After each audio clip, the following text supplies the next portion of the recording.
I think I can confidently say that we are living in the best era for television ever, and that's going to continue this year. What's going on, guys? I'm Chris, and welcome back to another video. Today, I'm going to be giving you my top 10 most anticipated TV shows for the year 2022. Now, last year, I watched all the Marvel Disney Plus shows, the Star Wars Disney Plus shows. This year, we're getting a lot of renewed seasons of TV for shows that I have loved, and it's almost like there's too much to even talk about just because we're getting spoiled with the amount of TV content that's coming out this year. But before I give you guys my top 10 most anticipated shows of the year, make sure to hit that like button, comment the TV shows you are most excited to see this year in the comments down below, and make sure to subscribe and hit that notification bell so you don't miss out on any videos like this one moving forward. So I'll go ahead and cut to the chase. Number 10 for me is going to be Miss Marvel, a new MCU Disney Plus show. Now, some of the MCU Disney Plus shows haven't been the best, and so I'm a little concerned about this one, but we got about 20 seconds of footage on Disney Plus Day, and I think it's going to be good enough to really keep my interest. It might be my least favorite of the 3 new MCU Disney Plus shows coming out this year,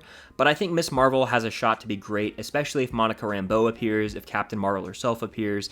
I just have a feeling this is going to resonate with a lot of the younger audiences. Next on my list is actually going to be She-Hulk, the other MCU Disney Plus show. Something that interests me about She-Hulk is the fact that I think it's going to be 9 30-minute episodes, and we haven't seen that since WandaVision, so that right there is interesting enough. But we're actually going to get to see Mark Ruffalo as Hulk in this, kind of mentoring She-Hulk from what I can interpret, and we don't really get to see Mark Ruffalo's Hulk that much nowadays, especially since he's not going to get his own solo movies probably. So I'm excited that we're going to get to see him post-Endgame, and based on the shots we've seen, it looks like he's actually going to be like in between Professor Hulk and normal Bruce Banner, so there's a lot of mystery and intrigue surrounding his character right now. Just exciting stuff. There's also murmurs that Daredevil could appear in this, so why the hell not? Sign me up. I would love to see Daredevil more in the MCU. Number 8 for me is going to be Winning Time. Now, this is going to be directed by Adam McKay, and it's going to cover the Los Angeles Lakers when Magic Johnson rolled into town, and this show just looks like it's going to be awesome. The trailer gave me Boogie Nights vibes, and I can't really describe why. You just have to watch the trailer to understand what I mean.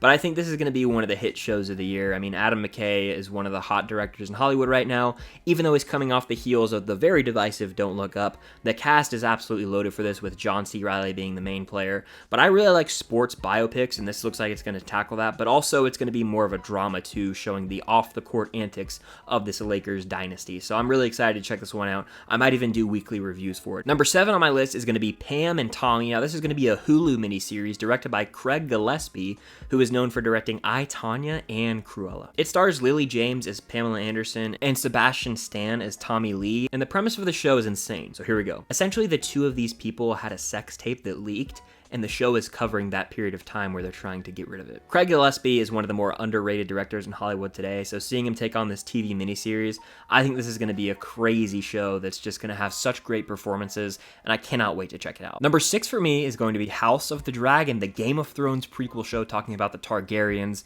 This is something that fascinates me because I love Game of Thrones, and then Season 8 really dropped the ball. I think that's one of the biggest letdowns in media history by far, actually. And so having a new show, not really having the hype of Game of Thrones anymore, it's going to be interesting to see how successful the show is and how many people are willing to give it a shot after the abysmal finale of Game of Thrones. We did get a teaser trailer, and it already looks like it's going to have the same production value and effort put into Game of Thrones. I hope the writing just lives up to the early seasons of Game of Thrones, because that would make this show special. The cast is loaded. It's going to be visually impressive, but can the story top Game of Thrones or add anything to Game of Thrones? That's my biggest question going into this. You already know I'm going to be covering it every week, and I'm going to be watching every episode intently, but can it live up to the hype of the first 7 seasons of Game of Thrones? I'm not sure. Number 5 for me is going to be The Boys Season 3. Now, I absolutely adore the first 2 seasons of The Boys. I think it's one of the most unique television shows, as it's not just a superhero TV show like all this Marvel stuff we get. It is its own spin on it, while kind of poking fun at how stupid a lot of these superhero franchises can be, especially big companies that run them in the branding. It's pretty much satire on the superhero genre, but it's got some fascinating characters, especially Homelander, who's one of the best villainous presences on TV today. But the show's also funny as hell. It has me laughing quite a bit. I'm intrigued by the characters, especially the new introductions that are coming in Season 3, and I want to know how they can keep getting crazier and crazier, because I saw the writers saying there's an episode of this show that just pushes the boundaries pretty much, and I'm like, if the first 2 seasons of the show didn't push the boundary, I'm not sure what they can do in Season 3 that goes any further than what they've already done, because Seasons 1 and 2 were some of the goriest, bloodiest, and insane episodes of TV I've ever seen. Next up for me is going to be Ozark Season 4, or Part 1 of Season 4. The ending of Ozark Season 3 was bonkers. It really shocked me. I didn't see the ending coming. coming at all. And so I kind of am still jarred from the way that ended. And I have no clue where Marty Byrde and his family are headed. I have no clue how they're going to be able to survive this entire thing. Someone's got to go down in one of these seasons. And I know they're doing a little bit of a Breaking Bad scenario where they're splitting the final season into 2 parts. So I don't know if we're just getting part 1 this year, if we're getting part 1 and 2 this year. Only time will tell. Netflix has been kind of quiet on it, but Ozark's one of the best shows on TV right now. It is very similar to Breaking Bad, which is why I love it. And I think Jason Bateman is so damn good in the role as Marty Byrde. And the show has reached a point where, like, we're getting close to the end. We're in the end game for Ozark.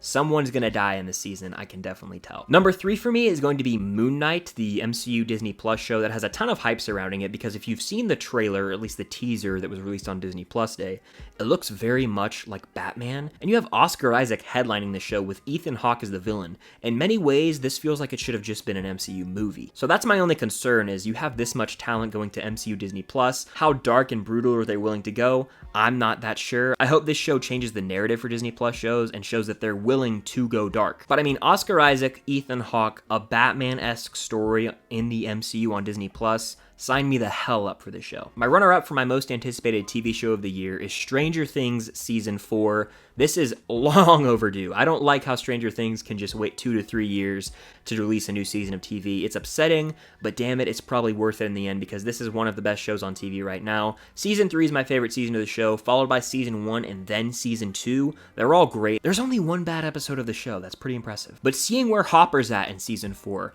seeing the continuation of Eleven's story, people have moved around. This is going to be a globe-spanning event, I think, and it's going to be the biggest we've seen Stranger Things yet. My only concern is, how long can we drag out the Demogorgons and the Upside Down? I'm interested to see how the writers tackle this season.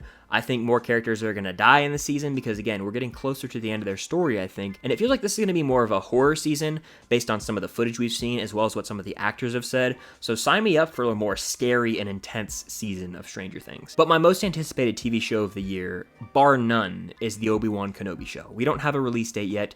We don't even have a full trailer yet. We just have a little behind-the-scenes footage and some concept art. But Kathleen Kennedy has said this is going to feature the rematch of the century with Obi-Wan and Darth Vader. Ewan McGregor comes back as Obi-Wan, Hayden Christensen coming back as Darth Vader. Nothing in the world can really match my hype for this. I almost wish this was a cinematic event, like a movie that I could watch with a crowd on the big screen. That's the only bummer about it, is that it's not a movie. I hope that it's not mid. I hope they don't drag it out unnecessarily. You have 6 episodes of TV on Disney Plus to get it right. Don't hold back, go for it, commit. I really hope this delivers. It's my most anticipated piece of content for 2022, just because I grew up loving the prequels and Star Wars, and it's been since 2005 since we've seen Obi-Wan Kenobi, played by Ewan McGregor, and Hayden Christensen as Anakin, and they're coming back so many years later. It's almost equivalent to the Spider-Man coming back in No Way Home. At this point in time, like, it is just insane. It's unfathomable that we're actually going to get to see Ewan McGregor as Obi-Wan Kenobi again. It's a childhood dream come true. I just want a trailer because that will really amp up my excitement, and a release date too. Fingers crossed for May 4th, Star Wars Day. I think that would be fitting, and that is my prediction. But my goodness, Obi-Wan Kenobi, my hype for this show is unmatched. So those are just 10 of my most anticipated TV shows for the year 2022. I'm sure there's going to be a lot of great ones as well that I'll hop on the train of when they come out. But let me know your most anticipated shows of the year in the comments down below. Make sure to hit that like button. Make sure to subscribe and hit that notification bell so you don't miss out on any of my future reviews, rankings, Marvel content, Star Wars coverage, all that good stuff as we head into the new year. Thank you guys so much for watching. Happy New Year again, and until next time, I'll see you guys later.